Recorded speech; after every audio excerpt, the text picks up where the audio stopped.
Hello everyone. In this presentation, I will be walking you through my machine learning project proposal on credit card fraud detection in the finance and banking domain. Credit card fraud is a massive global problem, costing banks and payment processors over $32 billion every year. This is a huge loss, with fraud making up roughly 0.1% of all transactions. The goal of this project is to build a real-time machine learning system that can detect fraud within 200 milliseconds. This is so fast enough to block it before the transaction is approved. Uh, Second slide, we represent that opportunity evaluation. This is an attractive opportunity for machine learning for three key reasons. First, the business impact is enormous. Even reducing fraud by just 10% saves millions of dollars annually, making the return on investment very compelling. Second, that is abundantly available. Banks already collect billions of level transactions, and fraud levels are confirmed through customer chargebacks and dispute records. Third, machine learning has a clear advantage over the existing rule-based system.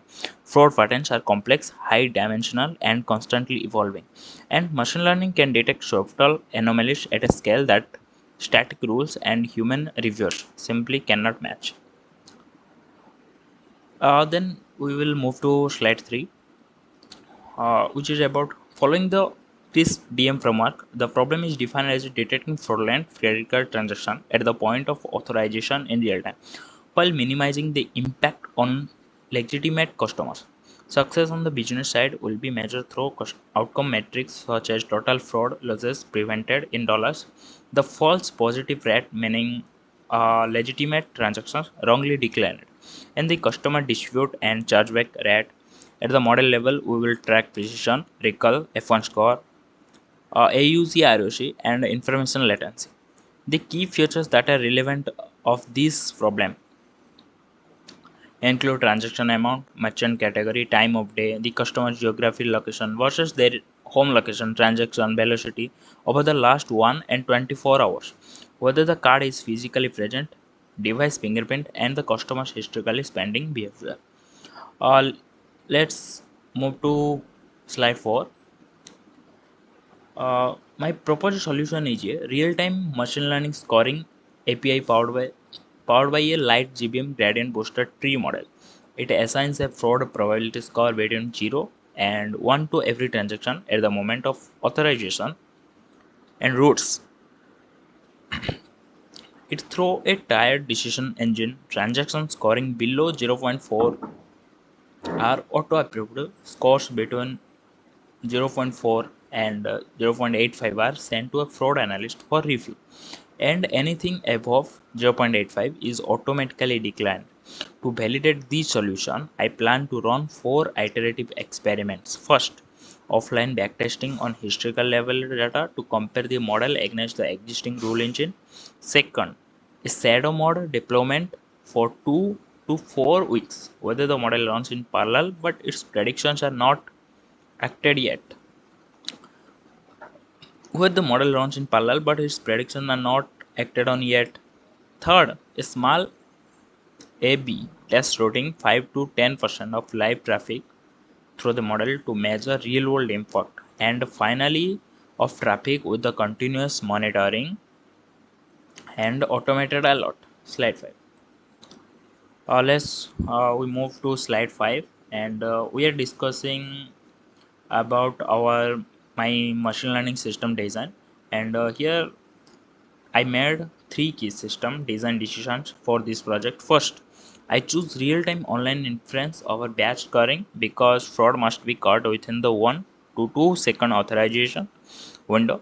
Batch scoring would simply arrive too late. Second, I choose a tied human in the loop approach rather than full automation because human analysts are needed to review medium risk edge cases, which is also important for regulatory explainability when declining a customer's transaction.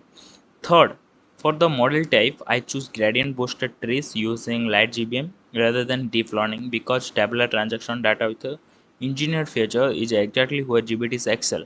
They are fast, interpretable, and produce future importance that can be shared with the compliance teams. Uh, this is the our system design of a machine learning system.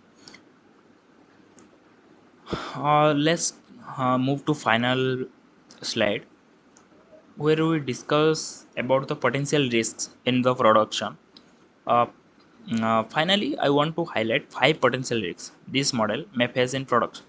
The first is concept drift. Fraudsters actively adapt their tactics to avoid detection, so the relationship between futures and the fraud level will shift over time. The second is data drift. Consumer spending pattern change with the seasons, inflation, and new payment methods causing future distribution because new payment methods are not already available in a database.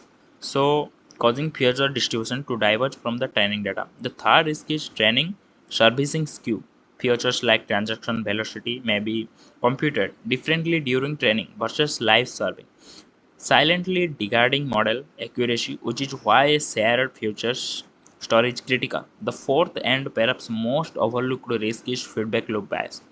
Transactions, the most declines never get reviewed, so we never learn whether they were actually fraud, creating selection bias in future training data.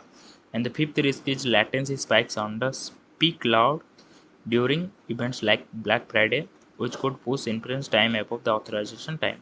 Thank you for watching, and I hope this project clearly demonstrates how machine learning can make a meaningful impact in the fight against financial fraud, such as credit card fraud detection.